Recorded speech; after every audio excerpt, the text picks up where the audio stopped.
Writing poetry is a way to express your feelings about an interesting topic.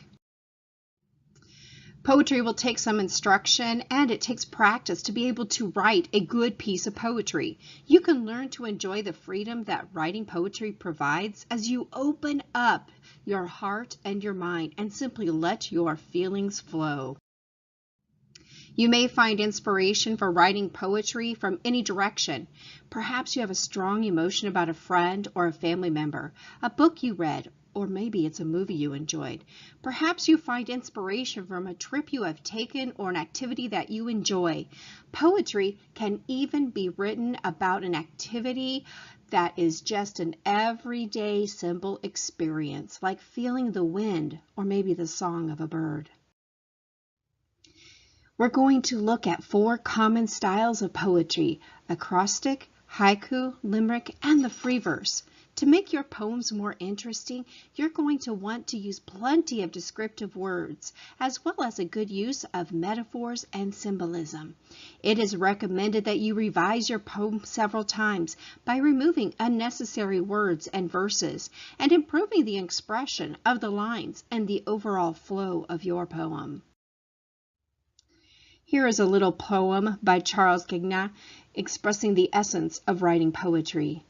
A poem is a little path that leads you through the trees. It takes you to the cliffs and the shores, to anywhere you please. Follow it and trust your way with mind and heart as one. When the journey's over, you'll find you've just begun. Let's look at the 4 common styles of poetry. First, acrostic. So poetry really is a way to express your feelings about an interesting topic. It's an expressive form of writing.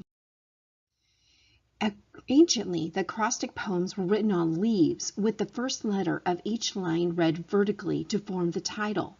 The Romans used the pattern to create palindromes, which is a word, a phrase, or a sequence that reads the same background and backward as it does forward. For instance, Madam or Nurse's Run. During the Middle Ages, writers used this poetry to express points as they argued about the works of Shakespeare. Poetry has been widely used and coded as love messages, and today it's used simply for some fun at times. Let's look at the steps to writing. First, select a strong word or maybe a theme word. What kind of word really is resonating with you? When I work with this kind of poetry, I tend to choose a word that I'm focusing on that day. For instance, if I were looking at it today, I might be thinking of puppies. Second, write each letter of your word vertically. Step 3 is to brainstorm ideas, thoughts, and feelings about your word. Include several words that begin with the letters of your theme word. And arrange the results of your brainstorming into phrases for each line of your poem. Each letter of your theme word is going to form the first letter of the line of your poem. Let's look at a few examples. Homework. Hard to do and sometimes overwhelming. My teacher gives us homework every single day. Writing for hours or reading for hours. Kids need a break. Ireland.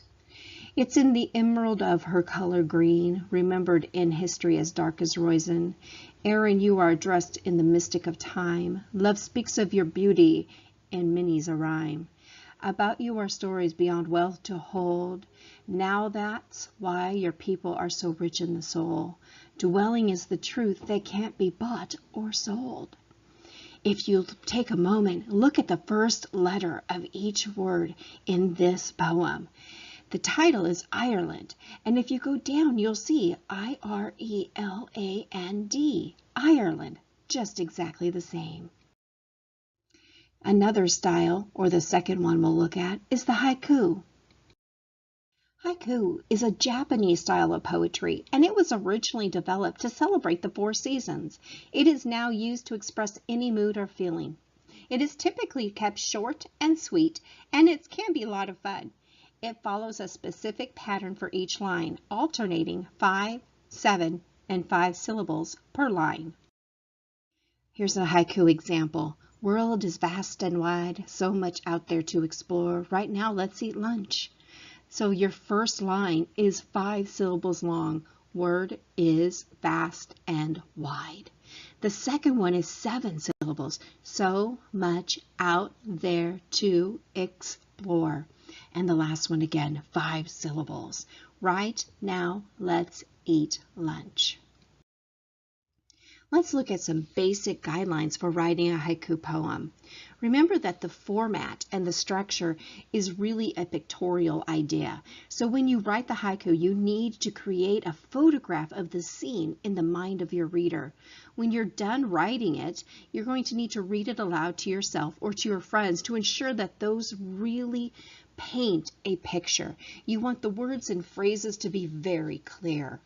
First, let's choose a theme. The haiku is a form of poetry which is really used to talk about nature and everyday situations. So let's keep it simple and original. Sometimes you want to look at some examples maybe out your window like clouds, rain, or soft breeze. Step 2, organize your thoughts. Do a little brainstorming. Organize all your thoughts into the form of maybe 3 rough lines. The first line should be a scene, whereas the second and third line really explain and are going to explore your observation in greater detail. Describe a natural scene or a seasonal beauty as you would see it, but not, remember, not as you feel it, just as you see it. Step 3, you want to polish your poem. Edit it and re-edit it by substituting synonyms. Ensure that it makes sense. Remember, there is no special rhyming required for the haiku.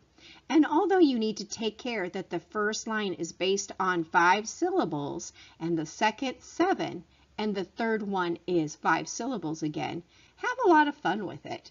Just remember that 5-7-5 rule. Our third option is the limerick, and the limerick can be a lot of fun to play with. So the limerick poet doesn't really get very much respect, and it deserves a little bit more.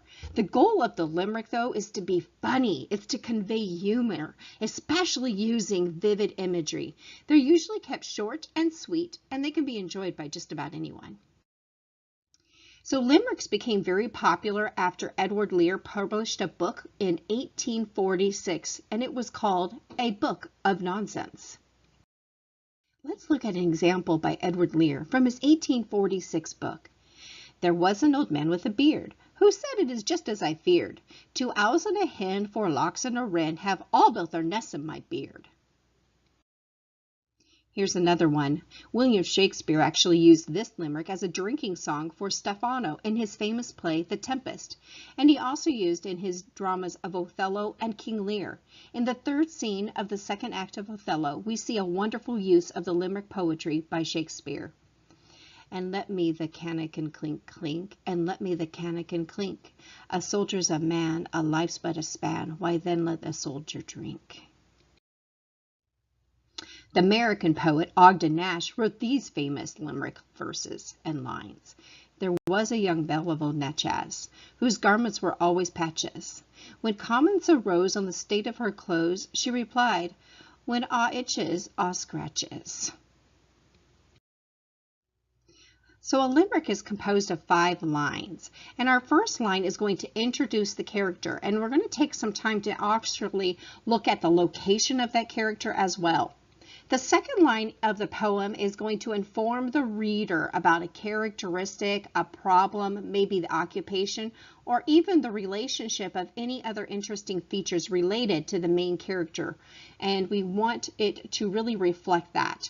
Next, let's look at the 3rd and 4th lines. These are actually going to set up an environment or an atmosphere. It's really setting the stage for that really final, big bang, exciting line, because the punch of the limerick, remember, is going to be in that last line. The last line then is that surprise, and it is the heart of every limerick poem, and it should be a surprise. Make sure that you write it in a way that it comes as a surprise for the reader and that it'll also make them laugh.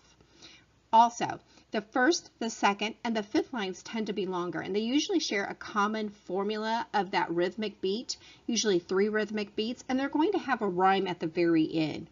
Now, the 3rd and 4th lines are shorter, and they're also going to have their own formula and their own rhythmic beat, and they will have a rhyme with each other as well. So let's take an example here of the old man of Nantucket. There once was an old man of Nantucket who kept all his cash in a bucket. His daughter called Nan, ran away with a man, and asked for the bucket Nantucket. So when we look at this, we're going to notice that wonderful formula that we were talking about. You're going to see that that third and those fourth lines of this poem are really shorter than the first, the second, and the fifth. Notice that the first, the second, and the fifth all have rhyming words that they end with, and that the third and the fourth lines have a different rhyming word. Lastly, we're going to look at the free verse poem. So free verse poetry doesn't really follow any rules. It is creative and it's expression without meter or rhyme. It can have some, but we want to make sure that it has an expression of emotion, a situation, or an object. So the writer is innovative and the lines can be exciting, provoking. It can even be very inspirational and maybe sometimes even refreshing for the reader. So let's look at some basic guidelines for writing that free verse poem. First, we want to pick a topic that readers are going to like, and nature tends to be a great theme. Another good topic is an event that many people would experience. You can choose whatever that would be. Second, we want to select some keywords that are associated with your topic. This is where brainstorming really comes in well. You may want to sit down with a graphic organizer, you write down your topic, and then just start scribbling out as many ideas as you can. Then you want to take those keywords and you're going to arrange them into phrases. You're going to order your phrases to give some kind of flow to your ideas about the topic, and you want to make sure that each phrase has its own line, but don't use paragraphs.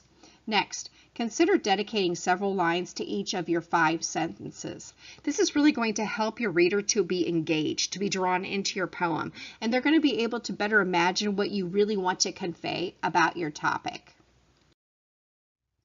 Let's look at Fog by Carl Sandburg. The fog comes on little cat feet. It sits looking over harbor and city on silent haunches and then moves on. How about Walt Whitman? He wrote After the Sea Ship.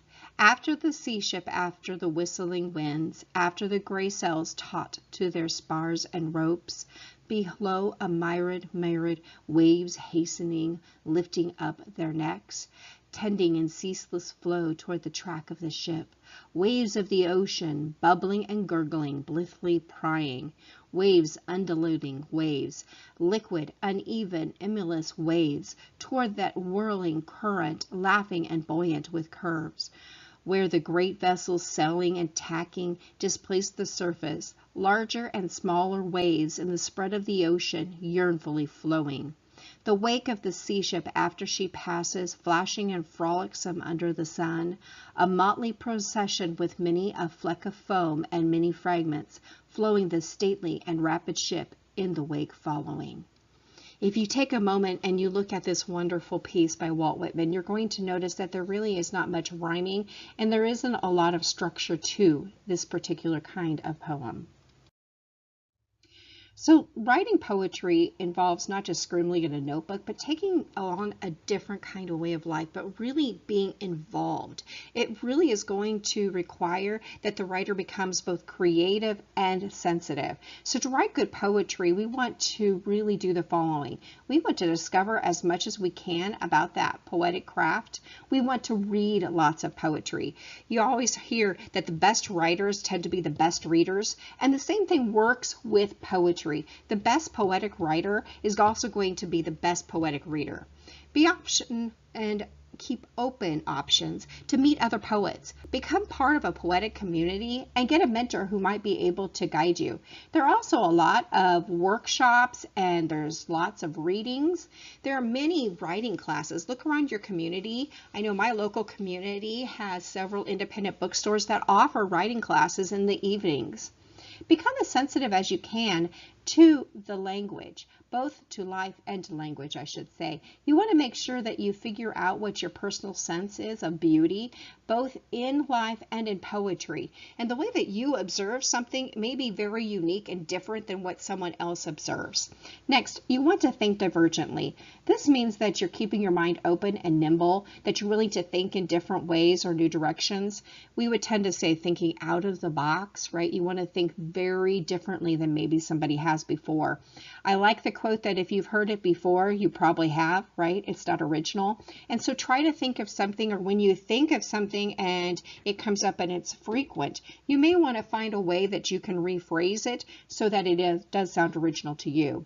Remember that you're never going to know when, where, or even how inspiration is going to hit you, but you can prepare some options for it by really taking some time. Make sure that you do write during those times, because remember, if you don't write, you're definitely not a writer. Remember to be disciplined. Many writers will set goals that they're going to sit down every day and write 500 words, or they're going to write for 2 hours, whatever it is. Remember to do that. Set a goal. Also, rewrite your poetry again and again. Remember to edit it and re-edit. Don't settle for cliches, and don't settle for people's language. You want to be unique. You want to stand out. And the idea is that you want to find out what kind of poetry that only you can write.